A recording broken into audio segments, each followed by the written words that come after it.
Sobre todo incidimos na mellora do firme, da iluminación e da limpeza destes aparcadoiros, porque están nunha situación moi lamentable debido á falta de mantemento que teñen, non? Vemos que os aparcadoiros públicos de Ribeira pois presentan carencias de limpeza, con cascallos, lixo que se acumula co paso dos meses.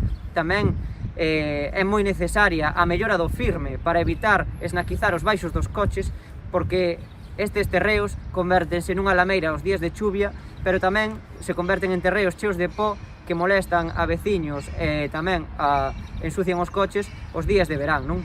O BNG tamén quixo dar a súa postura en relación ao futuro do aparcadoiro soterrado da Praza do Centenario, reiterando a súa total oposición a unha nova privatización deste servizo. Que non imos a tolerar que o aparcadoiro do Centenario se volva a privatizar. Queremos a xestión directa e pública do estacionamento do Centenario, porque é necesario para os veciños e veciñas de Ribeira que baixan todos os días a traballar e tamén a facer as súas compras.